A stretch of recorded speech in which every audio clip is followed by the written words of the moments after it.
Bienvenidos a este viaje a través de uno de los casos más perturbadores registrados en la historia de la Sierra Madre Occidental. El año era 1932. La primavera acababa de empezar a suavizar el paisaje accidentado de las montañas de la Sierra Madre cuando la gente del municipio de Durango, en México, notó por primera vez algo extraño en la propiedad de los López en las afueras de San Miguel. La casa de campo, antes impecable con su porche envolvente pintado de blanco, había caído en el abandono durante los meses de invierno. Los parterres de flores que María López había cuidado meticulosamente cada temporada, desde su matrimonio en 1924, seguían intactos, invadidos por maleza y los restos de las flores del año anterior. Los vecinos les dirían más tarde a las autoridades que no habían visto a María desde finales de noviembre de 1931, aunque su esposo Juan continuaba haciendo sus viajes semanales al pueblo para comprar provisiones. Está visitando a su hermana en Guadalajara, decía Juan cuando le preguntaban por la ausencia prolongada de su esposa. La pobre ha estado enferma de tuberculosis, y María siempre ha sido devota a la familia. La explicación parecía lo suficientemente razonable para la mayoría. El invierno había sido particularmente duro ese año, con fuertes nevadas que aislaron muchas de las propiedades más remotas de la región, y los López siempre habían sido reservados, incluso en los mejores tiempos. Pero Ana Ramírez, quien regentaba la tienda general con su marido, testificaría más tarde que algo en el comportamiento de Juan López había cambiado. Sus ojos nunca se posaban en nada por mucho tiempo, anotó en su declaración al alguacil del municipio, y empezó a comprar cantidades inusuales de cal y ácido carbólico. Dijo que era para limpiar el pozo. Pero ¿quién limpia un pozo en pleno invierno? No fue hasta el 22 de abril de 1932, cuando el cartero local, Pedro García, entregó una carta registrada dirigida a María que requería su firma, que alguien reconoció oficialmente su desaparición. Cuando Juan alegó que ella aún estaba fuera, García, quien conocía a los López desde hace años, notó un fuerte olor a conservantes químicos proveniente de la puerta del sótano. Algo en la forma en que Juan se posicionó entre García y la entrada de la casa despertó las sospechas del cartero. En 3 días, el alguacil José Mendoza llegó a la finca de los López con 2 ayudantes. Lo que descubrieron en el sótano de raíces debajo de la cocina se convertiría en uno de los casos más perturbadores en la historia de la Sierra Madre. Aunque gran parte de la documentación fue sellada hasta 1968, cuando un incendio en la Oficina de Registros Municipales dañó muchos de los archivos originales, dejando solo transcripciones parciales y un puñado de fotografías que desde entonces han sido objeto de extensas especulaciones. Juan López fue encontrado colgando de una viga en el granero antes de que las autoridades pudieran interrogarlo. Dejó atrás un diario que solo profundizaría el misterio alrededor del destino de su esposa. La primera entrada, fechada el 9 de diciembre de 1931, simplemente decía: «Ella ya no es María». El área alrededor de San Miguel en Durango había visto su cuota de dificultades a principios del siglo XX. La industria maderera que una vez prosperó estaba en declive, y muchas familias luchaban por mantener sus propiedades. Los López, sin embargo, parecían salir adelante mejor que la mayoría. Juan había heredado la finca de 80 hectáreas de su padre, junto con una suma modesta, que permitió a la pareja modernizar la casa con plomería interior, un lujo que pocos en la zona podían permitirse. María, nacida como María Elena Vargas, provenía de una familia respetada en Guadalajara. Se había entrenado como enfermera durante la Revolución Mexicana, aunque nunca ejerció profesionalmente después de casarse con Juan en 1924. Según quienes la conocían, era una mujer de gustos refinados y educación que de alguna manera parecía contenta con el aislamiento de la vida en la finca. Mantenía un hermoso jardín, conservaba alimentos para el invierno y era conocida por experimentar con remedios herbales. Conocía cada planta en estas colinas, contó Mabel Torres, una vecina que vivía a 5 kilómetros por el camino, a los investigadores. La gente venía de todas partes cuando necesitaba algo que el doctor en Zacatecas no podía arreglar. Tenía una forma con las dolencias que parecía casi sobrenatural. Esta reputación jugaría un papel significativo en la narrativa perturbadora que surgió de la finca de los López. El matrimonio parecía estable para los observadores externos. Juan era descrito como callado pero trabajador, un hombre que mantenía la finca funcionando eficientemente, a pesar de los desafíos económicos. María era vista como la más sociable de la pareja, aunque incluso ella mantenía una cierta reserva que algunos atribuían a su crianza y otros a una timidez natural. Lo que pocos sabían era que debajo de la superficie de esta existencia, aparentemente tranquila, las tensiones habían estado acumulándose. El diario de Juan, que se convirtió en la fuente principal de información después de su suicidio, pintaba un cuadro de aislamiento y paranoia crecientes. María pasó 3 horas en el bosque hoy, escribió en una entrada de octubre de 1931. Cuando regresó, su canasta estaba vacía, pero su delantal estaba manchado con algo oscuro. Afirmó que era fruta de papayo, pero los papayos no están en temporada. La pareja no tenía hijos, un hecho que parecía pesar mucho sobre Juan. Múltiples entradas en su diario se referían al fracaso y la falta de voluntad de María para proporcionarle un heredero. Para 1930, su resentimiento evidentemente se había endurecido en algo más oscuro. Habla con algo en la noche, escribió. La escucho a través de la pared, susurrando en una voz que no suena como la suya. El verano de 1931 marcó un punto de inflexión. Una sequía severa afectó gran parte de la Sierra Madre, y muchas fincas sufrieron. La propiedad de los López, sin embargo, permaneció extrañamente verde. Su pozo nunca se secó, y su jardín continuó produciendo mientras otros se marchitaban. Juan atribuyó esta anomalía al conocimiento antinatural de María, y se convenció de que ella estaba involucrada en prácticas que iban más allá de simples remedios populares. El cobertizo detrás del ahumadero está cerrado con llave, escribió en agosto de 1931. Cree que no noto que se escabulle allí después de medianoche, pero he visto la luz a través de las grietas, y he oído los sonidos. No animales, no humanos, algo intermedio. Lo que exactamente Juan creía que su esposa estaba haciendo sigue sin estar claro en los registros sobrevivientes. El cobertizo que mencionó se encontró vacío cuando las autoridades registraron la propiedad, aunque notaron que el piso de tierra parecía haber sido recientemente excavado y reemplazado. No se ordenó ninguna excavación en ese momento, un descuido que sería criticado en años posteriores, cuando el interés en el caso revivió. A medida que el otoño avanzaba, las entradas en el diario de Juan se volvieron cada vez más erráticas. Describió cambios en el comportamiento y la apariencia de María, que parecen implausibles. Afirmaciones de que sus ojos habían cambiado de color, que su voz se había profundizado, que a veces pasaba días sin comer ni dormir. Lo más perturbador eran sus descripciones de encontrar marcas extrañas talladas en los marcos de las puertas y debajo de los muebles, símbolos que no reconocía pero que creía estaban destinados a atarlo a la propiedad.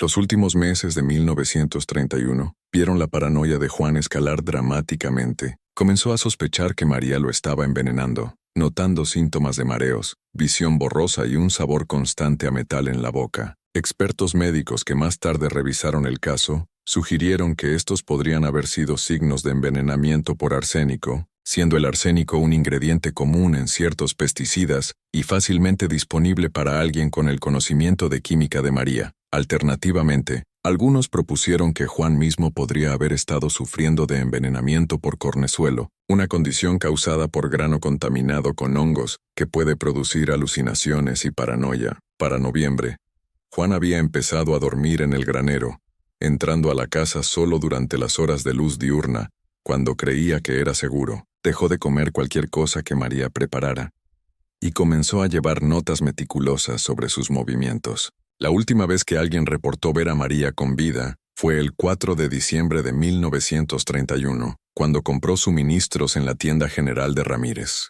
Ana Ramírez recordó que María parecía distraída y compró una cantidad inusual de sal y varios metros de tela de muselina blanca. Lo que sucedió en los últimos días de noviembre sigue siendo un asunto de especulación. El diario de Juan contiene un vacío significativo entre el 5 de diciembre y el 9 de diciembre. Cuando sus entradas se reanudaron, las primeras palabras fueron la declaración críptica: «Ella ya no es María». Las páginas siguientes detallaban un proceso elaborado de preservación descrito en Minos en Tenona, términos tan clínicos que los investigadores inicialmente creyeron que Juan debía tener entrenamiento médico que no se conocía previamente. Escribió sobre técnicas que afirmaba haber aprendido de sus libros, que nunca fueron recuperados. Las descripciones coincidían con métodos de embalsamamiento químico, aunque con modificaciones inusuales que involucraban soluciones herbales y posicionamiento ritualístico. Cuando el alguacil Mendoza y sus ayudantes descendieron al sótano de los López en ese día de abril de 1932, esperaban encontrar el cuerpo de María.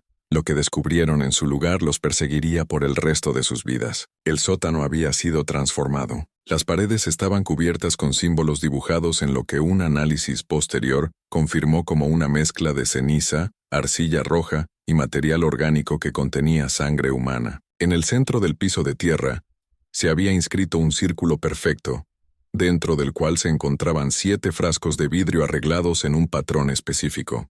Cada frasco contenía tejido humano preservado, órganos que el examinador médico confirmaría más tarde como pertenecientes a una sola mujer adulta. Pero el cuerpo de María no se encontró por ninguna parte. El elemento más perturbador de la escena era lo que Juan se refirió en sus entradas finales del diario como el recipiente. En la esquina noroeste del sótano, parcialmente oculto detrás de las reservas de comida preservada, se encontraba lo que parecía una muñeca de tamaño natural hecha de tela de muselina blanca. La figura estaba meticulosamente elaborada para parecerse a una forma humana, con rasgos faciales delicadamente bordados en hilo negro. Dentro, empacada apretadamente con una mezcla de sal, hierbas secas y lo que el examinador médico identificó como cabello humano, y recortes de uñas, estaban los huesos de María, cuidadosamente articulados y arreglados para mantener la posición anatómica correcta. El cráneo faltaba. La entrada final en el diario de Juan, fechada el 19 de abril de 1932, solo 3 días antes de la visita del cartero, decía: «Ahora escucho su voz desde el bosque. Ha encontrado otro recipiente. Fallé en contenerla. Que Dios tenga misericordia de todos nosotros». Una búsqueda en el bosque circundante no arrojó nada concluyente. Los rastreadores locales notaron patrones inusuales de vegetación perturbada que se extendían desde la propiedad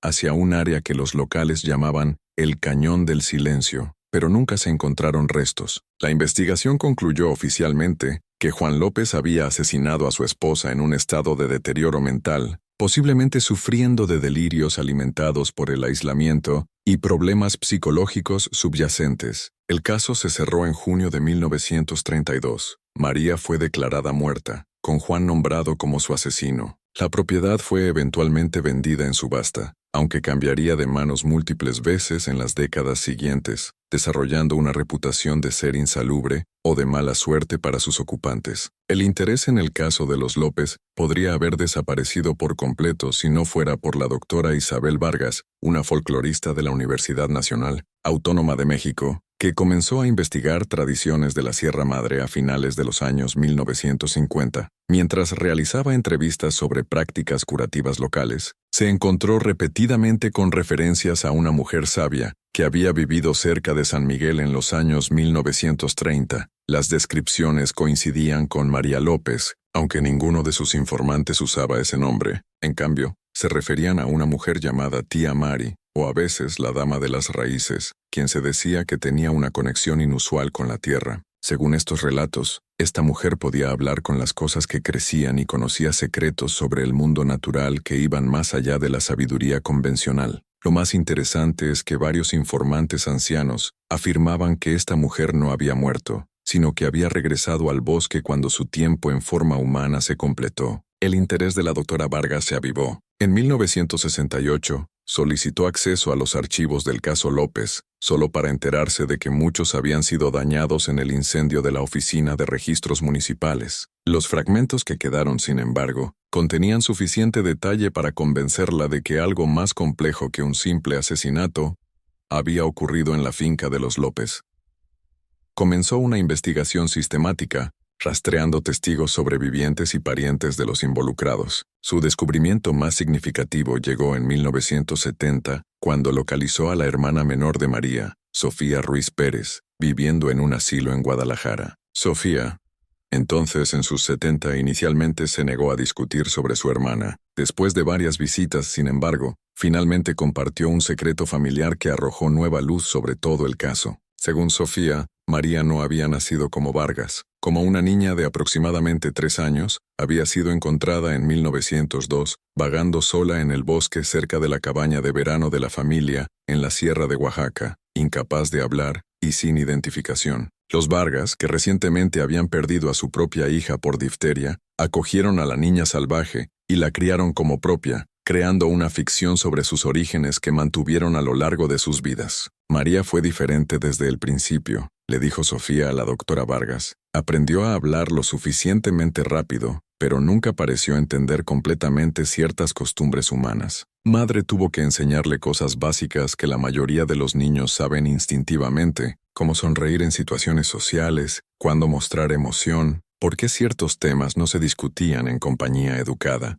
Y tenía pesadillas que hacían temblar toda la casa. Lo más revelador fue el recuerdo de Sofía sobre la afirmación recurrente de María en su infancia de que recordaba los árboles desde adentro. Cuando se le presionó sobre lo que esto podría significar, Sofía solo dijo que sus padres habían prohibido cualquier discusión sobre las fantasías de María y eventualmente la enviaron a un internado estricto donde tal charla era desalentada, pero ella nunca olvidó. Sofía dijo que mantenía diarios llenos de dibujos de plantas que nadie había visto nunca, y escribía en un lenguaje que afirmaba que el bosque le había enseñado. Nuestros padres los quemaban cada vez que los encontraban, pero ella siempre creaba más. La conexión entre esta extraña infancia y la mujer que más tarde se hizo conocida por su conocimiento sobrenatural de las plantas parecía clara para la doctora Vargas. Ella teorizó que María podría haber sufrido un trauma antes de ser encontrada por los Vargas, desarrollando una fijación inusual en el mundo natural como mecanismo de coping.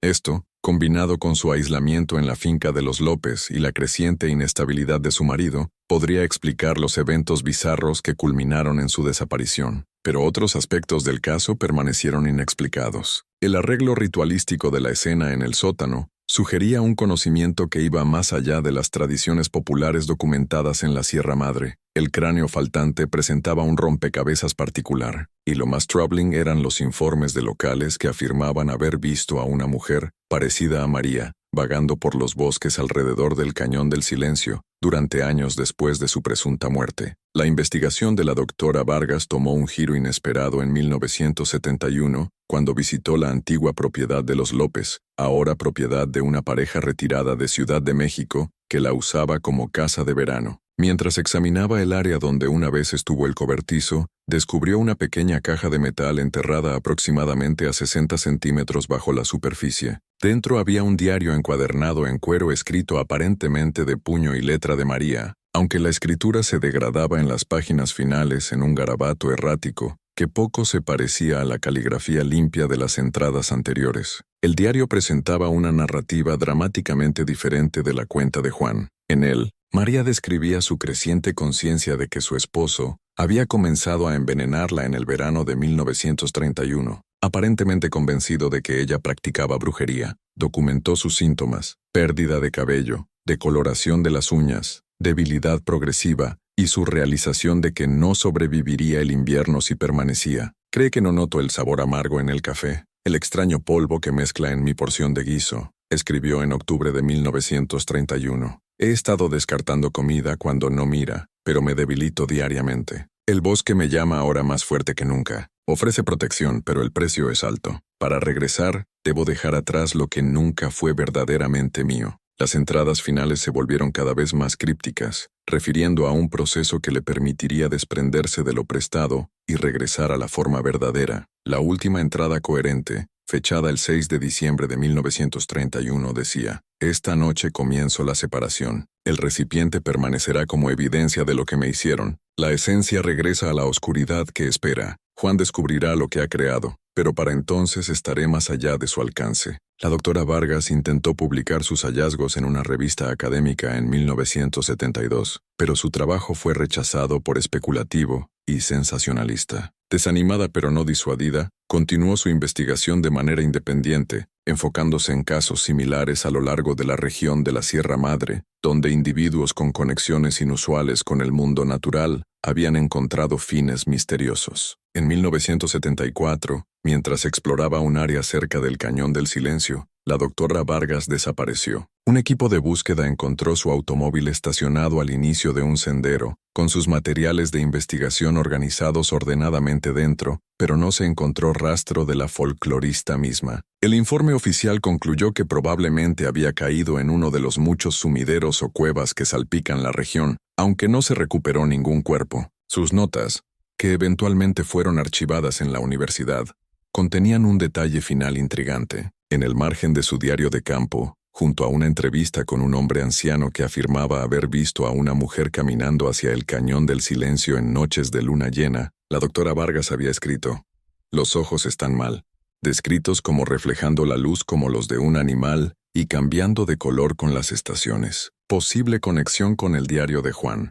Los archivos del caso López fueron oficialmente sellados en 1975, tras una revisión por autoridades estatales. La razón citada fue la falta de valor investigativo continuo y sensibilidad a las preocupaciones locales, aunque algunos han sugerido que la decisión tenía más que ver con las implicaciones perturbadoras de la investigación de la doctora Vargas y su subsiguiente desaparición. En las décadas siguientes, el área alrededor de la antigua propiedad de los López ha sido en gran parte reclamada por el bosque. El desarrollo en la región ha evitado el Cañón del Silencio, a pesar de su potencial valor escénico, debido a lo que los locales describen como una atmósfera insalubre que persiste incluso en horas diurnas. Excursionistas ocasionalmente reportan encuentros con una figura femenina que observa desde entre los árboles, pero desaparece cuando se acercan. Estos avistamientos son más comunes en temprana primavera y tarde otoño, las estaciones de transición cuando, según el folclore de la Sierra Madre, el límite entre mundos se adelgaza. ¿Qué le pasó realmente a María López en el invierno de 1931-1932 sigue siendo uno de los misterios sin resolver más perturbadores de la Sierra Madre Occidental? ¿Fue ella, como indican los registros oficiales, la víctima de un esposo mentalmente perturbado que la asesinó y creó un tabló elaborado para justificar sus acciones? ¿Fue ella, como sugiere su propio diario, envenenada lentamente y llevada a medidas desesperadas para escapar? ¿O había alguna verdad más profunda en las leyendas locales, alguna conexión entre la niña salvaje encontrada en el bosque y la entidad que reportedly aún vaga por los cañones boscosos? La pregunta más troubling quizás sea la planteada por la entrada final en el diario de Juan. Si María encontró otro recipiente, ¿qué o quién ha estado caminando por las colinas alrededor de San Miguel por casi un siglo? En 1972, un topógrafo trabajando para el Departamento de Caminos de Durango reportó encontrar un cráneo humano en una pequeña cueva cerca del Cañón del Silencio. Para cuando las autoridades llegaron a investigar, el cráneo había desaparecido, aunque las fotografías tomadas por el topógrafo mostraban claramente un cráneo con deformidades inusuales en la región occipital, deformidades que un examinador médico sugirió eran consistentes con un desarrollo cerebral anormal. El topógrafo, Roberto Hernández, describió sentirse observado durante todo su tiempo en el área y reportó oír una voz de mujer cantando en palabras que no eran español poco antes de descubrir el cráneo. Se negó a regresar al sitio, incluso cuando le ofrecieron compensación adicional, afirmando que prefería perder su trabajo antes que volver a esos bosques. Quizá lo más inquietante fue la descripción de Hernández de encontrar cerca del cráneo una pequeña muñeca de tela hecha de lo que parecía muselina blanca, su rostro bordado con hilo negro en un patrón que no coincidía con ninguna tradición de arte popular conocida. La muñeca faltaba cuando las autoridades buscaron la cueva, pero el boceto detallado de Hernández mostraba una figura humanoide con extremidades elongadas y rasgos que parecían deliberadamente distorsionados. No estaba destinada a ser una persona, declaró Hernández en su informe. Estaba destinada a ser algo fingiendo ser una persona. La propiedad de los López cambió de manos por última vez en 1978, cuando fue comprada por una compañía de desarrollo con planes para crear un resort junto al río. La construcción comenzó en la primavera de 1979, pero fue abandonada ese verano, después de que 3 trabajadores reportaran ver a una mujer coincidiendo con la descripción de María, parada al borde del bosque observando la demolición de la casa original. Los 3 hombres renunciaron en días después del avistamiento, describiendo una abrumadora sensación de hostilidad emanando de los bosques circundantes. Las estructuras a medio terminar fueron eventualmente reclamadas por los elementos, sus cimientos de concreto ahora apenas visibles bajo décadas de vegetación. La tierra fue incorporada al Parque Nacional Sierra Madre en 1987, previniendo efectivamente cualquier desarrollo futuro. Hoy solo los excursionistas más determinados se aventuran en el área, y los guías locales se niegan a llevar tours cerca del sitio donde una vez estuvo la casa de los López. Aquellos que exploran las secciones remotas del bosque a veces reportan encontrar pequeños arreglos de piedras o ramas torcidas que forman símbolos similares a los descritos en el informe del alguacil de 1932. Estas configuraciones aparecen de la noche a la mañana y nunca están en el mismo lugar dos veces. La vida silvestre se comporta de manera extraña en las cercanías. Los pájaros callan, los venados se paran inmóviles observando desde la distancia, y las cámaras de sendero frecuentemente fallan o capturan solo imágenes borrosas de lo que parece ser una figura humana solitaria, moviéndose entre los árboles a velocidades inesperadas. Un relato particularmente perturbador viene de Marco Valdés, un técnico forestal que en 1991 fue asignado a realizar un estudio de enfermedades de árboles en el área. Valdés, un veterano de 15 años en el servicio forestal y descrito por colegas como equilibrado y no dado a fantasías, pasó 3 semanas catalogando especímenes a lo largo de la región. Sus informes de campo fueron metódicos y sin remarcar hasta su último día, en las cercanías de la antigua propiedad de los López. «He estado oyendo movimiento en la maleza por días», escribió Valdés. «Al principio asumí que era venados o quizás un oso negro, pero el patrón está mal. Se detiene cuando me detengo, se mueve cuando me muevo. Hoy finalmente la vi, una mujer en ropa anticuada parada a unos 45 metros del sendero. Cuando le grité se volvió para mirarme, y juro por Dios que su rostro cambió. Era el rostro de una mujer un segundo, y luego no era nada que pueda describir. Y luego era una mujer de nuevo. Estoy solicitando reasignación efectiva inmediatamente». El supervisor de Valdés notó que el técnico parecía severamente angustiado al regresar a la sede y que renunció al servicio forestal 2 semanas después, citando razones personales. En una entrevista posterior realizada por un estudiante graduado, investigando folclore de la Sierra Madre en 1998, Valdés se negó a elaborar sobre su experiencia más allá de decir: «Algunas cosas que ves cambian la forma en que entiendes el mundo. Ya no entro al bosque. Ningún bosque en ninguna parte». Otra capa del misterio de los López surgió en 1995, cuando la construcción de una nueva carretera entre Zacatecas y San Miguel desenterró un sistema de cuevas, previamente desconocido aproximadamente, a 5 kilómetros de la antigua propiedad de los López. La evaluación arqueológica de las cuevas reveló evidencia de habitación humana datando de varios miles de años, incluyendo pictogramas inusuales que guardaban un parecido sorprendente con los símbolos descritos en el informe del alguacil de 1932 del sótano de los López. El doctor Miguel Rivera, el arqueólogo que lideró la evaluación, notó en su informe que los pictogramas parecían depictar un proceso de transformación, figuras humanas gradualmente asumiendo características de árboles o plantas. Lo más intrigante era una figura central que parecía estar emergiendo de o fusionándose con un bosque estilizado. La datación por carbono de material orgánico encontrado cerca de los pictogramas los colocaba aproximadamente en el año 1000 d.C., sugiriendo que fueron creados por culturas prehispánicas tardías. La iconografía sugiere una creencia en entidades que existían en la intersección de la vida humana y vegetal, escribió el doctor Rivera. Motivos similares aparecen en ciertas tradiciones folclóricas oscuras a lo largo de la Sierra Madre, particularmente en historias sobre esposas del bosque, o mujeres verdes que se decía emergían de la selva durante tiempos de sequía o hambruna, trayendo conocimiento de plantas curativas antes de eventualmente regresar a sus hogares originales, en el bosque profundo. La potencial conexión entre estas creencias antiguas y el caso de los López no pasó desapercibida para investigadores familiarizados con ambos. Sin embargo, cualquier investigación formal sobre este vínculo fue prevenida cuando el sistema de cuevas fue sellado durante la construcción de la carretera, a pesar de protestas del equipo arqueológico. La razón oficial dada fue preocupaciones de seguridad debido a inestabilidad estructural, aunque rumores persistieron de que la decisión vino de mucho más alto en el gobierno estatal, de lo que normalmente estaría involucrado en tales asuntos. En 2008, un grupo de estudiantes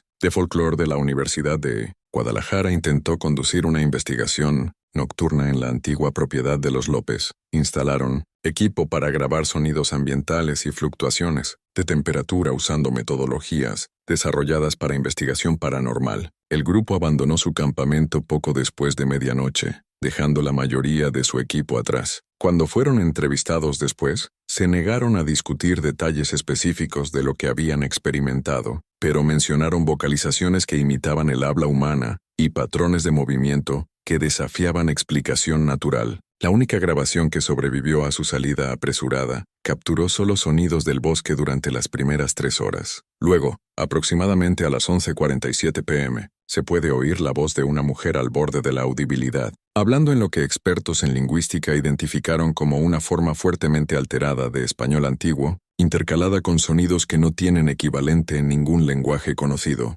Los momentos finales de la grabación incluyen lo que suenan como pasos acercándose al micrófono, seguidos de una frase susurrada que analistas de audio han interpretado como «aún vistiendo piel prestada», «aún recordando cómo ser», «aún vigilando lo que fue mío». La grabación termina con el sonido de equipo siendo volcado y las voces panicked de los estudiantes mientras huían del sitio. En las secuelas de este incidente, la líder del grupo estudiantil, Melissa Cortés, sufrió lo que sus registros médicos describen como reacción aguda al estrés con características disociativas. Pasó 3 semanas en cuidado psiquiátrico antes de regresar a sus estudios. Al graduarse, autorizó una tesis titulada Entidades liminales en el folclore de la Sierra Madre, la intersección de memoria y paisaje, que hacía referencias oblicuas a su experiencia, pero evitaba mención específica del caso de los López. En una carta privada a su asesor de facultad, sin embargo, Cortés escribió: «Lo que encontramos no era un fantasma en el sentido tradicional,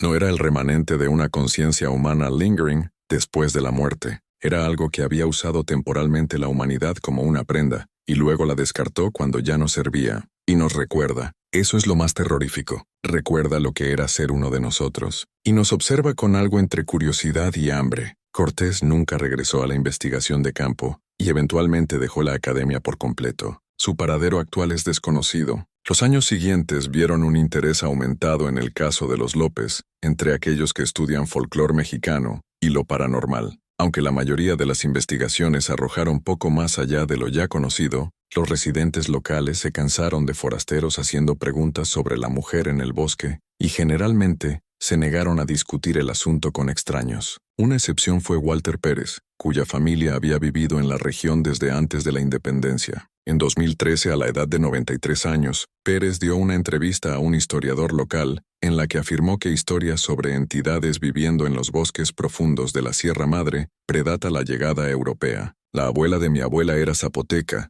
dijo Pérez. «Contaba historias sobre los antiguos que vivían en los árboles. No espíritus exactamente, sino algo intermedio que podía tomar diferentes formas cuando lo necesitaban. La mayoría se quedaban profundos en el bosque, pero a veces uno se ponía curioso sobre la gente y trataba de vivir entre ellos por un tiempo. Nunca terminaba bien. No podían mantener el disfraz para siempre. Y cuando la gente descubría lo que realmente eran, había problemas». Cuando se le preguntó si creía que María López podría haber sido una de estas entidades, Pérez fue evasivo. «No digo sí y no digo no, pero te diré esto. Mi padre conocía a Juan López y siempre dijo que Juan no estaba loco como la gente afirmaba.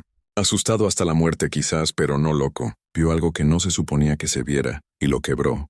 Pérez murió en su sueño 3 semanas después de la entrevista. Según su nieto, sus últimas palabras coherentes fueron: «Está parada justo afuera de la ventana. Aún se ve igual que en aquellos días». En 2019, la Sociedad Histórica del municipio de Durango recibió una donación anónima de efectos personales pertenecientes al alguacil José Mendoza, quien había liderado la investigación original del caso de los López. Entre estos ítems estaba un sobre sellado marcado como privado para ser destruido tras mi muerte, que aparentemente había sido pasado por alto cuando la oficina del alguacil fue limpiada después de su fallecimiento en 1959. El sobre contenía una sola página de notas escritas de puño y letra de Mendoza, fechada el 26 de abril de 1932, el día después de que el cuerpo de Juan López fuera descubierto. Decía: «Encontré algo hoy que no puedo poner en el informe oficial. Al borde del bosque detrás del lugar de los López, hay un viejo roble con un hueco lo suficientemente grande para que un hombre se pare dentro. Dentro del hueco, encontré un pila de lo que parecía piel descartada, incolora y seca, como la muda de una serpiente, pero en la forma de una mujer humana. Cuando la toqué se desmoronó en polvo. No soy un hombre supersticioso, pero la quemé allí mismo y dije cada oración que pude recordar. Algunas cosas no están destinadas a ser entendidas. Algunas cosas deberían dejarse en paz. Estoy sellando el caso López mañana. Que Dios me ayude si he tomado la decisión equivocada». La autenticidad de este documento ha sido cuestionada por escépticos que señalan que podría haber sido fabricado fácilmente por alguien familiar con el caso. Sin embargo, el análisis de escritura realizado por los archivos estatales de Durango confirmó que coincide con muestras conocidas de la escritura de Mendoza del período. El encuentro documentado más reciente ocurrió en 2023, cuando un fotógrafo de vida silvestre capturó una imagen de lo que parecía ser una mujer parada entre árboles distantes. La figura estaba parcialmente oculta por el follaje, pero detalles visibles incluían cabello largo oscuro y ropa de período consistente con los años 1930. Cuando el fotógrafo intentó acercarse, la figura se retiró más profundo en el bosque a lo que describió como una velocidad imposible. Al revisar sus otras fotografías de ese día, descubrió que la misma figura aparecía en el fondo de varias imágenes tomadas en diferentes ubicaciones a lo largo de un radio de 5 kilómetros, todas dentro del mismo periodo de 2 horas. Un análisis adicional de estas fotografías por expertos en imagen digital reveló anomalías que desafiaban explicación convencional. En cada imagen donde aparecía la figura, la vegetación circundante mostraba signos de distorsión, ramas doblándose hacia la figura, hojas orientadas en posiciones antinaturales, colores ligeramente desplazados comparados con la misma especie en otras partes del encuadre. Lo más perturbador fue el cambio gradual en la figura misma, a lo largo de la secuencia de imágenes. En la fotografía más temprana, la forma era distintivamente humana. En la imagen final, capturada mientras la luz se desvanecía, lo que estaba entre los árboles apenas se parecía a una silueta humana en absoluto. El fotógrafo, quien solicitó anonimato al compartir estas imágenes con investigadores, describió un profundo sentido de inquietud que persistió mucho después de dejar el área. He trabajado en parques nacionales por todo el país, declaró. He encontrado osos, pumas, incluso una manada de lobos una vez. Nunca me he sentido amenazado por la vida silvestre, pero lo que me observaba desde esos árboles no era vida silvestre como la entendemos. Era algo más por completo. Algo que me conocía mejor de lo que yo lo conocía. Las montañas de la Sierra Madre Occidental siempre han albergado secretos, cañones profundos donde la luz del sol apenas penetra, cuevas que se extienden por kilómetros bajo la superficie, bosques que han permanecido relativamente inalterados por siglos. Todo proporciona refugio para cosas que existen en los márgenes de la realidad documentada. La historia de María López puede ser solo un hilo en un tapiz más grande de encuentros humanos con fuerzas más allá de nuestra comprensión. Vale la pena notar que la región alrededor de San Miguel tiene una larga historia de fenómenos inusuales predatando el caso de los López. Tribus indígenas en gran medida evitaban ciertas áreas dentro de lo que ahora es el municipio de Durango, particularmente el Cañón del Silencio, que los tarahumaras reportedly llamaban el lugar donde los árboles vigilan. Los primeros colonos europeos registraron folclore sobre mujeres huecas o novias del bosque que emergían de la selva durante tiempos de dificultad, trayendo conocimiento de plantas medicinales antes de eventualmente regresar a los bosques, a veces llevándose maridos o niños con ellas. Estas historias fueron en gran medida descartadas como superstición por observadores externos, pero persistieron en la tradición oral bien entrado el siglo XX. El folclorista Vicente Ramos, quien documentó extensamente costumbres y creencias de la Sierra Madre durante los años 1930 y 1940, registró varios relatos de encuentros con lo que los locales llamaban mujeres de los árboles o gente hueca. En sus notas privadas, aunque nunca en su trabajo publicado, Ramos expresó preocupación por la consistencia de estos relatos a través de comunidades aisladas que tenían poco contacto entre sí. La descripción es siempre la misma. Escribió en 1939, una mujer que parece humana a primera vista, pero revela una sutil equivocación al inspeccionarla más de cerca. Ojos que reflejan la luz como los de un animal, piel que parece cambiar en ciertas luces, una voz que contiene sonidos que ninguna garganta humana debería hacer. Y siempre la conexión con el bosque. Se dice que regresan a los árboles eventualmente, dejando atrás solo ropa vacía, o en algunos relatos lo que parece piel mudada. Ramos aparentemente abandonó esta línea de investigación después de una experiencia perturbadora propia cerca de San Miguel en 1940. Aunque nunca documentó los específicos. Su colección de grabaciones de campo del período incluye una entrevista parcial con una mujer anciana que afirmaba haber conocido a María López. La grabación está en gran medida degradada, pero una declaración clara permanece. Ella nunca fue lo que llamarías una mujer natural. Sabía cosas que nadie le enseñó y esos ojos. Solo los vi cambiar una vez, pero una vez fue suficiente. Algunos decían que Juan se deshizo de ella, pero lo tienen al revés. Lo que salió de esos bosques en 1902, regresó allí en 1931. La única diferencia es que nos conocía mejor la segunda vez. En años más recientes, científicos ambientales han notado patrones inusuales en el ecosistema forestal rodeando el Cañón del Silencio. Un estudio botánico de 2016 documentó especies de plantas creciendo bien fuera de sus rangos normales, incluyendo varias que no deberían haber podido sobrevivir en el clima de la Sierra Madre. Más desconcertante fueron las variedades hibridizadas que parecían combinar características de múltiples especies de maneras que la biología evolutiva convencional no podía explicar fácilmente. La doctora Laura Mendoza, la botánica que lideró el estudio, notó en su informe que ciertas áreas dentro del bosque exhibían lo que ella llamó adaptabilidad acelerada, plantas respondiendo a estímulos ambientales mucho más rápidamente de lo que permitirían procesos evolutivos normales. Cuando muestras de suelo de estas áreas fueron analizadas, contenían compuestos no típicamente encontrados en la naturaleza, incluyendo moléculas orgánicas complejas, con estructuras similares a aquellas usadas en la transmisión neural humana. Es como si el bosque mismo hubiera desarrollado una forma de inteligencia, escribió la doctora Mendoza, antes de agregar rápidamente que tal especulación iba más allá del alcance de la observación científica. Recomendó estudios adicionales, pero el financiamiento para investigación de seguimiento fue denegado, y fue alentada silenciosamente por administradores universitarios a enfocarse en proyectos menos controversiales. Aquellos que han pasado tiempo significativo en los bosques alrededor de la antigua propiedad de los López, a menudo reportan una sensación que desafía explicación racional, un sentimiento de ser observado por algo que comprende el pensamiento humano, pero lo procesa a través de un marco enteramente diferente. Guardabosques, excursionistas y trabajadores forestales describen una conciencia que parece permear el área, observando con curiosidad,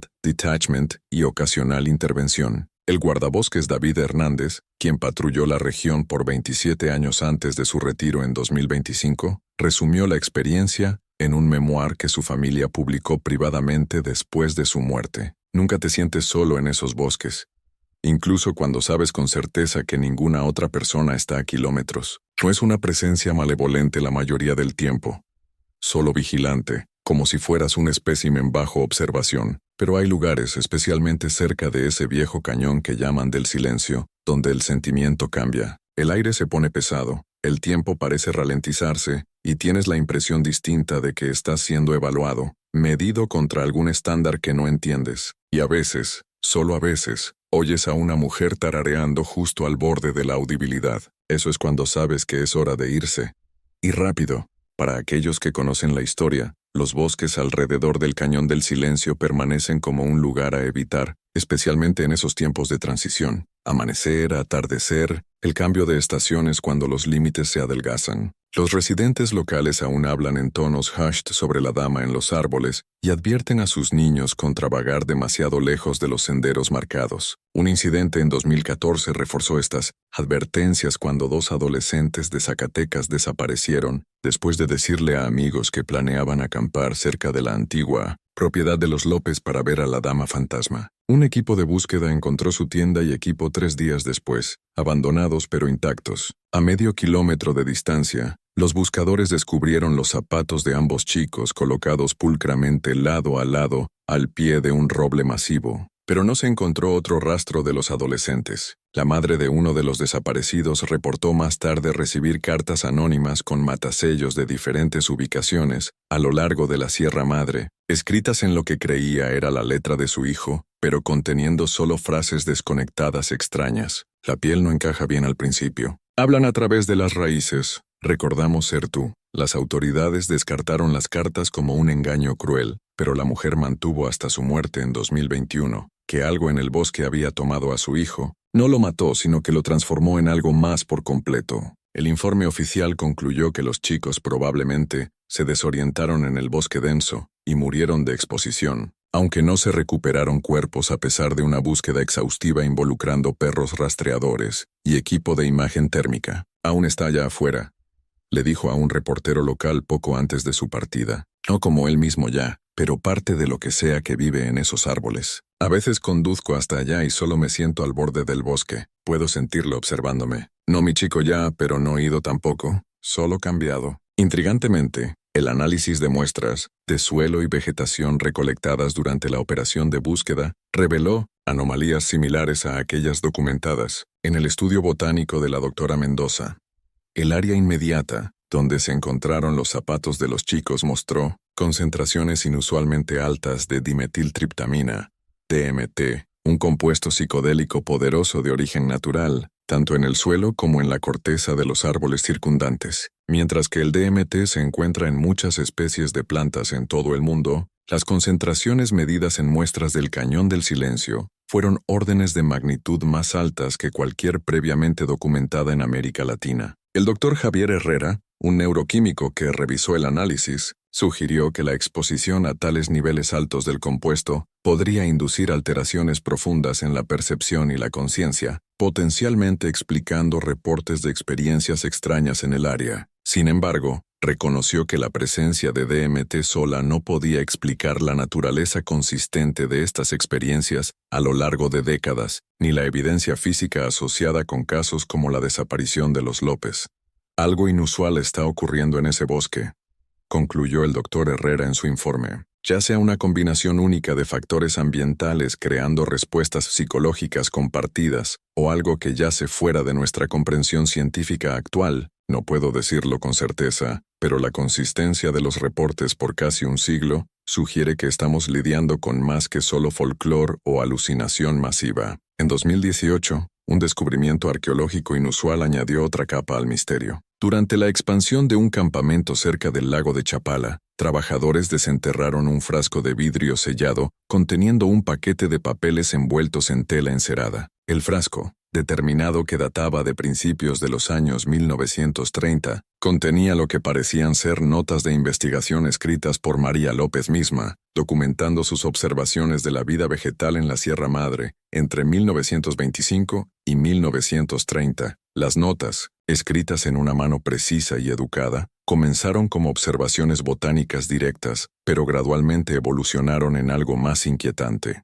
María documentó experimentos con métodos de extracción para compuestos vegetales, efectos detallados de varias preparaciones en sí misma y en animales, y registró fenómenos cada vez más extraños asociados con ciertas ubicaciones en el bosque. El roble hueco responde a la sangre, escribió en una entrada de mayo de 1929. Incluso una pequeña cantidad, un pinchazo, causa cambios visibles en la vegetación circundante. Hojas se orientan hacia la fuente, ramas se doblan hacia abajo. Estructuras de raíces se vuelven parcialmente visibles sobre el suelo, como si alcanzaran hacia la ofrenda. Lo más notable es el componente auditivo, un sonido en el umbral de la audición, como susurros o cantos en un lenguaje que casi reconozco. Entradas posteriores describieron la creciente convicción de María de que el bosque contenía lo que ella llamaba nodos de conciencia, puntos donde la vida vegetal había desarrollado una forma de conciencia colectiva capaz de interactuar con la conciencia humana bajo ciertas condiciones. Documentó experimentos con varias sustancias que creía podían facilitar esta interacción, incluyendo preparaciones hechas de hongos nativos, ciertas plantas floridas y compuestos minerales encontrados en sistemas de cuevas específicos. El límite entre el yo y el otro se disuelve, escribió después de uno de tales experimentos en octubre de 1930. Percibo el bosque no como una colección de organismos individuales, sino como una sola entidad con innumerables expresiones.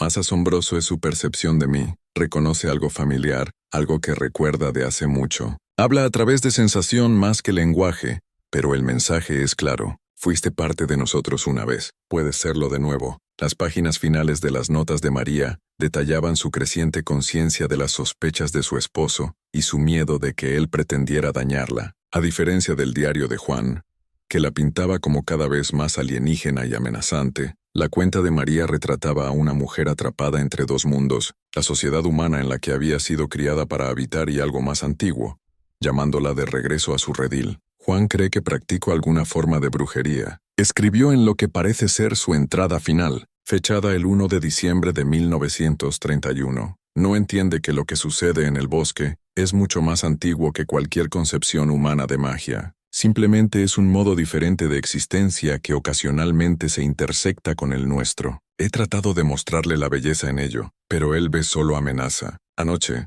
encontré veneno en mi té. Me vigila constantemente ahora esperando alguna prueba de sus delirios. No puedo quedarme. El bosque ofrece santuario, pero la transición requiere sacrificio. Lo que fue prestado debe ser devuelto. Lo que fue humano debe ser mudado. La autenticación de estos documentos resultó desafiante, ya que pocas muestras verificadas de la escritura de María existían para comparación. Sin embargo, el análisis de papel y tinta confirmó que originaban del periodo correcto, y el nivel de conocimiento botánico mostrado en las notas coincidía con lo que se esperaría de alguien con la educación e intereses de María. Lo que permanece más difícil de explicar es cómo el frasco llegó a ser enterrado en una ubicación a kilómetros de la propiedad de los López, y por qué estos documentos particulares sobrevivieron cuando tantos otros asociados con el caso fueron perdidos o destruidos. Algunos investigadores han sugerido que María misma podría haberlos escondido allí antes de su desaparición, preservando un registro de sus experiencias separado de lo que se encontraría en la finca. Otros proponen una posibilidad más inquietante, que lo que sea que María se convirtió después de dejar la finca, continuó influyendo en eventos mucho después de que su vida humana terminara, asegurando que fragmentos de su historia emergieran en intervalos calculados para mantener el misterio sin revelar nunca sus dimensiones completas. Para 2021, suficiente material se había acumulado alrededor del caso de los López para atraer la atención del autor de True Crime, Martín Blanco, quien comenzó investigación para un libro tentativamente titulado La mujer en el bosque,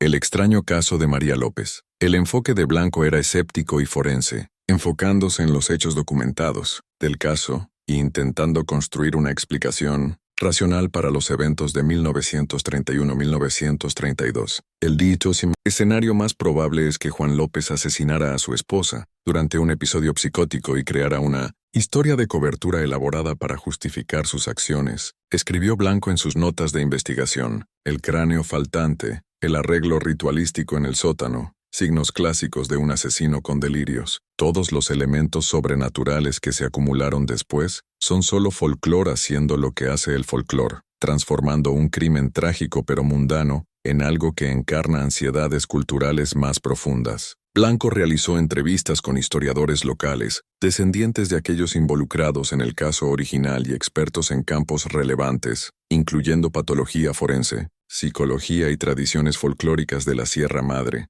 Visitó la antigua propiedad de los López, ahora profunda dentro del Parque Nacional Sierra Madre, acompañado por un guardabosques y un fotógrafo, para documentar lo poco que quedaba de las estructuras originales. 3 meses en su investigación, el enfoque de Blanco hacia el caso cambió dramáticamente. Sus notas se volvieron cada vez más desorganizadas, saltando entre temas e incluyendo observaciones que tenían poca conexión aparente con los hechos históricos del caso. Comenzó a registrar extensas descripciones de sueños en los que afirmaba comunicarse con María López, no como un fantasma, sino como lo que llamó una conciencia dispersa habitando múltiples organismos simultáneamente. En estos relatos, María describía su transformación de humana a mente, del bosque como un proceso arduo de desprenderse de la conciencia individuada y fusionarse con una conciencia vastamente más antigua y compleja que existía en la red de vida vegetal a lo largo de la Sierra Madre. Según las transcripciones de Blanco de estos sueños, esta entidad había periódicamente tomado forma humana a lo largo de la historia,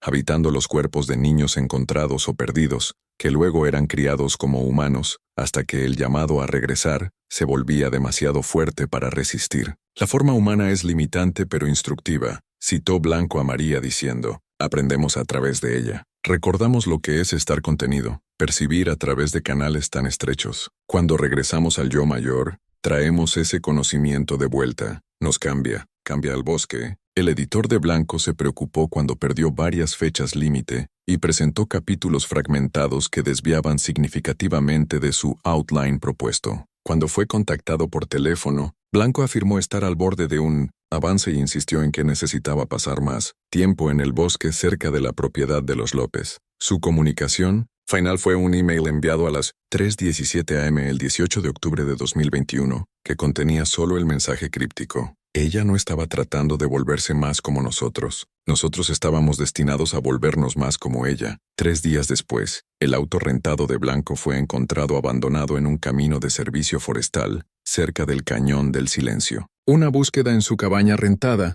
en San Miguel, reveló paredes cubiertas con dibujos de sistemas de raíces elaborados intermixed, con lo que parecían ser redes neuronales, y docenas de páginas llenas de texto en un script no identificado que lingüistas han clasificado tentativamente como usando elementos de silabario zapoteca, combinado con símbolos similares a aquellos descritos en el caso original de los López. A pesar de una operación de búsqueda extensiva, no se encontró rastro de Blanco mismo. El caso permanece abierto, clasificado como persona desaparecida en lugar de muerte presunta debido a la ausencia de restos. Su manuscrito inacabado fue eventualmente publicado bajo el título Investigaciones incompletas, el caso López y otros misterios de la Sierra Madre, aunque su familia objetó su lanzamiento, afirmando que el material había sido contaminado por lo que sea que Blanco encontró durante su investigación. Quizá el desarrollo más científicamente intrigante en años recientes vino en 2025, cuando la investigadora ambiental doctora Amelia Chávez publicó hallazgos de un estudio de 5 años sobre patrones ecosistémicos en la Sierra Madre.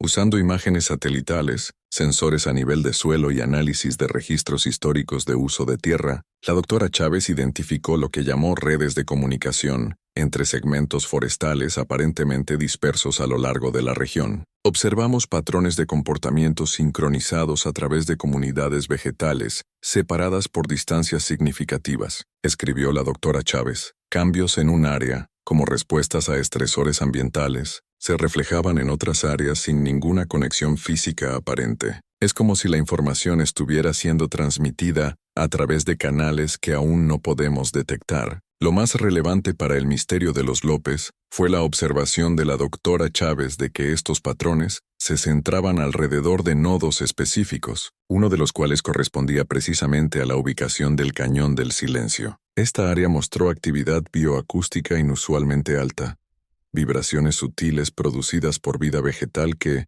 cuando grabadas y analizadas, revelaron patrones complejos similares a aquellos encontrados en ciertas formas de comunicación no humana. Lo que estamos viendo sugiere un nivel de coordinación y procesamiento de información dentro de comunidades vegetales que desafía nuestra comprensión de la inteligencia. La doctora Chávez concluyó: típicamente asociamos la conciencia con sistemas nerviosos centralizados, pero estos hallazgos apuntan a la posibilidad de formas distribuidas de awareness operando a través de mecanismos enteramente diferentes. Cuando se le preguntó específicamente sobre el caso de los López durante una entrevista subsiguiente, la doctora Chávez fue cautelosa, pero no descartó las potenciales conexiones. La ciencia apenas está comenzando a reconocer formas de inteligencia y awareness que no coinciden con nuestros modelos antropocéntricos, dijo.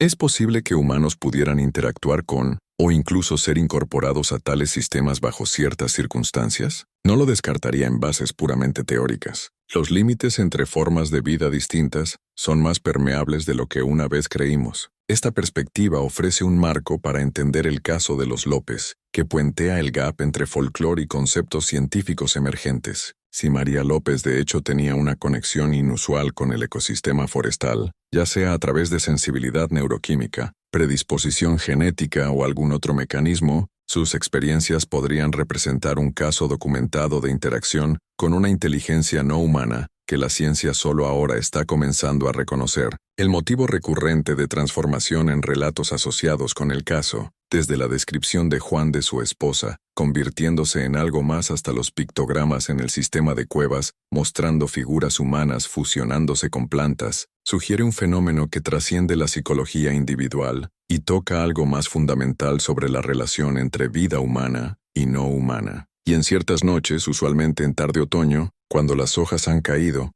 y la luz de la luna penetra profundo en el bosque, excursionistas a veces reportan oír la voz de una mujer cantando en palabras que ninguna persona viva entiende. Una voz que suena casi, pero no del todo humana. En 2026, una botánica retirada nombrada Margarita Espinosa se mudó a Zacatecas después de una carrera pasada estudiando comunicación vegetal en la Universidad Nacional. Habiendo leído sobre el caso de los López y la investigación de la doctora Chávez, comenzó a hacer excursiones regulares a las áreas públicas de bosque cerca del Cañón del Silencio, respetando cuidadosamente los límites establecidos por el Servicio Forestal y nunca aventurándose en zonas restringidas. A lo largo de 18 meses, Espinosa documentó patrones de crecimiento inusuales en la vegetación a lo largo de la región, enfocándose particularmente en lo que llamó áreas de respuesta.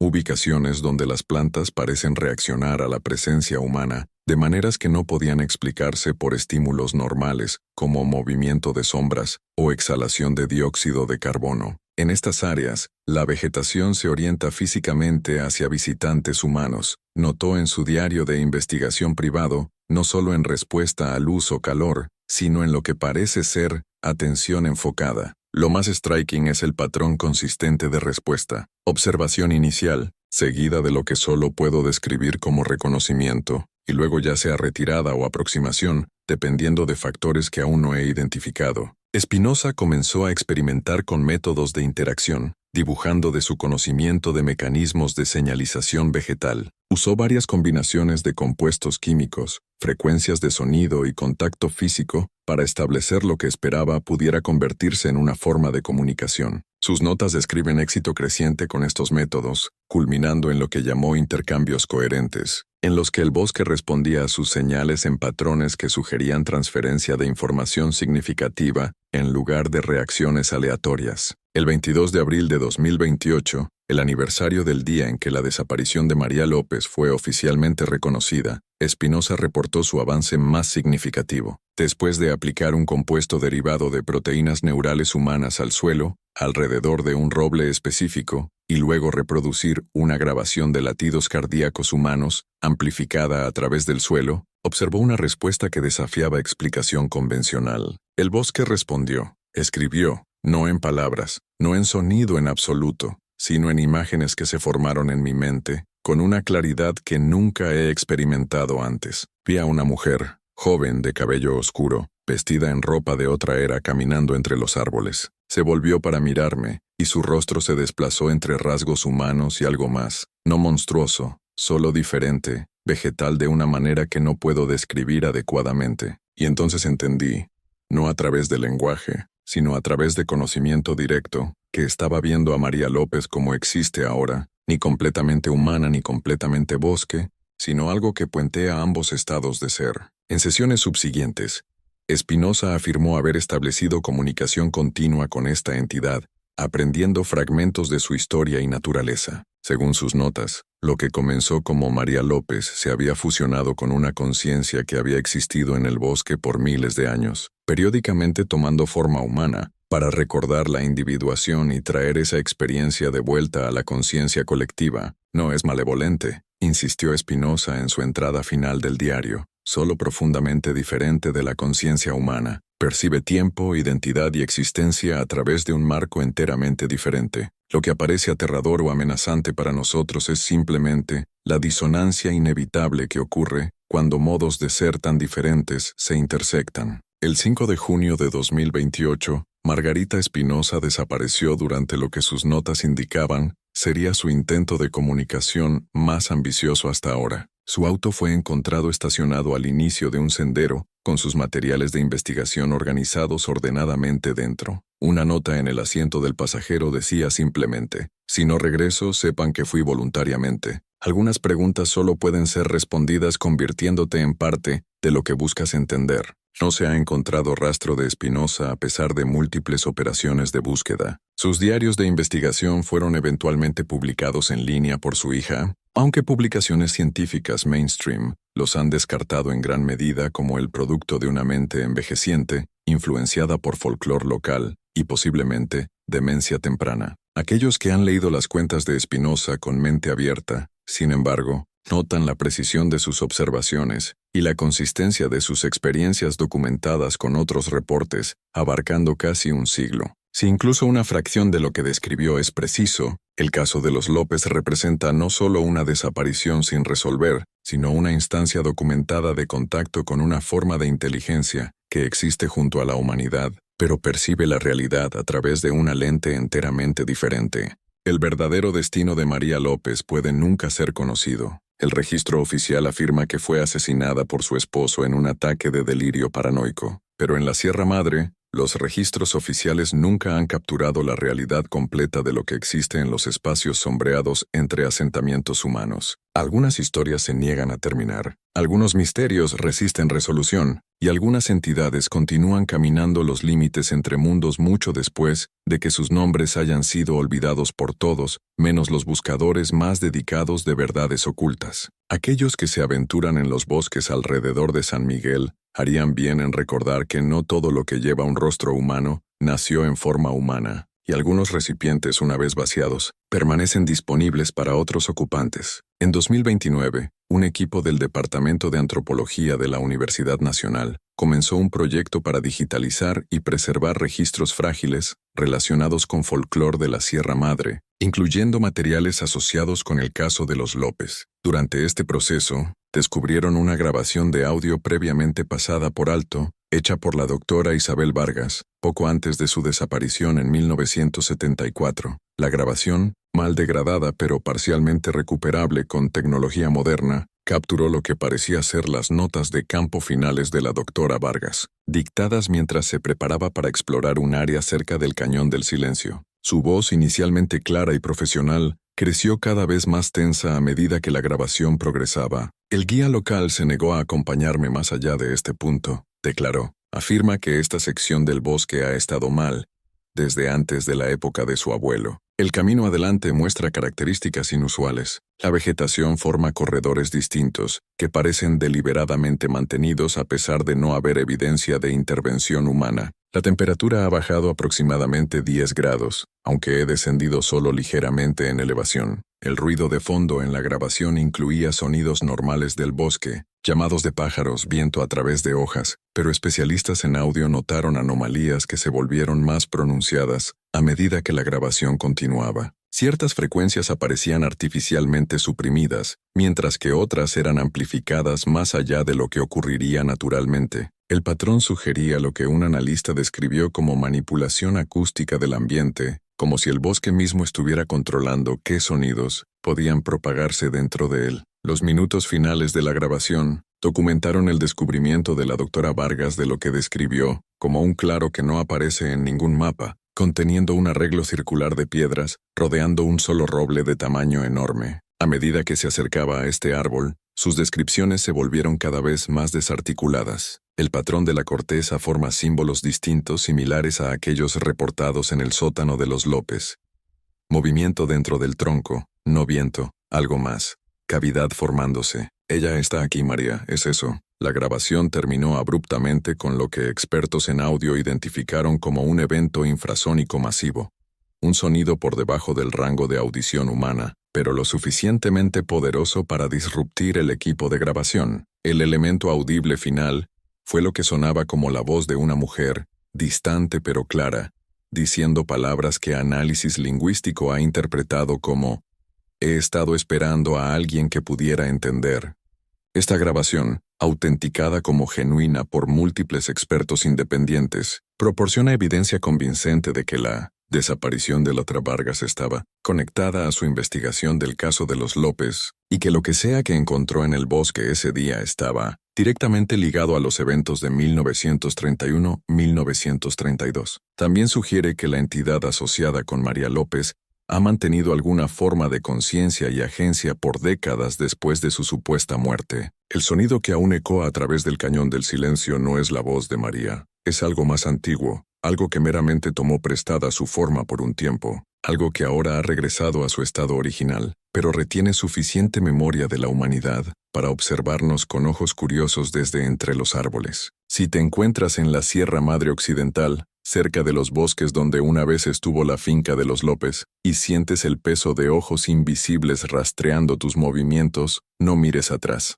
Algunas miradas no están destinadas a ser encontradas. Algunos conocimientos no están destinados a ser retenidos en mentes humanas, y algunos misterios sirven como advertencias en lugar de rompecabezas a resolver. El caso de María López nos recuerda que en ciertos rincones remotos de nuestro mundo, la línea entre folclore y hecho permanece peligrosamente delgada. Lo que camina allí puede llevar un rostro familiar, puede incluso hablar con una voz humana, pero lleva dentro algo fundamentalmente otro. Algo que recuerda cuando los bosques eran vastos e inquebrantables, cuando los asentamientos humanos eran pocos y fácilmente evitados, y cuando los espacios oscuros entre árboles eran respetados como territorios donde aplican reglas diferentes. Escucha cuidadosamente en tu próximo paseo por el bosque. Eso no es solo el viento moviéndose a través de las hojas, eso no es solo el asentamiento natural del bosque, mientras la luz del día se desvanece. Ese sonido rítmico suave podría ser pasos siguiéndote lo suficientemente lejos para permanecer invisibles. Y ese susurro casi demasiado tenue para oír podría ser una voz que ha pasado décadas perfeccionando su imitación del habla humana. Una voz que conoce tu nombre antes de que lo digas, que te recuerda de un tiempo antes de que nacieras, que espera pacientemente a que te aventures solo un poco más lejos del sendero. Algunos dicen que María aún está allá afuera observando desde los árboles. Otros creen que lo que observa nunca fue María en absoluto, sino que meramente llevó su forma por un tiempo. De cualquier manera, los bosques alrededor del Cañón del Silencio permanecen lugares donde lo inexplicable ocurre con regularidad inquietante, donde dispositivos electrónicos fallan sin explicación, donde excursionistas experimentan tiempo perdido y donde la sensación de ser observado es tan pervasiva que incluso los visitantes más escépticos se encuentran apresurándose de regreso a sus vehículos antes del atardecer. La verdad sobre lo que pasó en ese sótano de la finca en 1932 puede estar perdida para la historia, pero algo permanece, algo que lleva la forma de una mujer, que responde a el nombre de una mujer, que lleva en sus ojos imposibles la memoria de una transformación que la mayoría de las mentes humanas no pueden comprender. El caso de María López no está cerrado, simplemente continúa en los espacios entre hechos documentados, en las sombras entre árboles, en los momentos entre un paso y el siguiente, cuando caminas solo en el bosque profundo, y de repente sabes con absoluta certeza que no estás solo. Escucha, observa. Recuerda que no todos los misterios están destinados a ser resueltos. Algunos sirven en cambio como límites, marcando territorios donde la comprensión humana flaquea y prevalecen verdades más antiguas y extrañas. El bosque recuerda lo que hemos olvidado y a veces da a esa memoria una voz, una forma, un propósito que se extiende mucho más allá del breve lapso de una vida humana. María López regresó al bosque en 1932, o quizá más precisamente, el bosque reclamó lo que siempre le perteneció. De cualquier manera, algo aún camina por los cañones boscosos de la Sierra Madre, llevando un rostro que una vez fue humano, observando con ojos que nunca lo fueron, y recuerda todo. Para extender esta narrativa con más profundidad, imaginemos que en las profundidades del Cañón del Silencio, ocultas entre raíces ancestrales y cuevas olvidadas, hay reliquias que susurran secretos aún no descubiertos, fragmentos de diarios adicionales, tal vez de exploradores prehispánicos que documentaron encuentros similares con entidades que se funden con la Tierra, o artefactos que vibran con una energía que la ciencia moderna aún no puede medir. Estos elementos sugieren que el fenómeno no es aislado, sino parte de un patrón global, donde bosques antiguos guardan conciencias colectivas, interactuando con humanos curiosos o perdidos a lo largo de la historia. En un giro reciente, en 2030, un equipo de biólogos cuánticos propuso una teoría que une estos eventos a campos de información entrelazados en redes micóticas subterráneas, sugiriendo que lo que María se convirtió no es solo mito, sino una evolución simbiótica que podría representar el futuro de la interacción humano-naturaleza, un recordatorio de que la separación entre nosotros y el bosque es una ilusión frágil, lista para disolverse en cualquier momento de vulnerabilidad.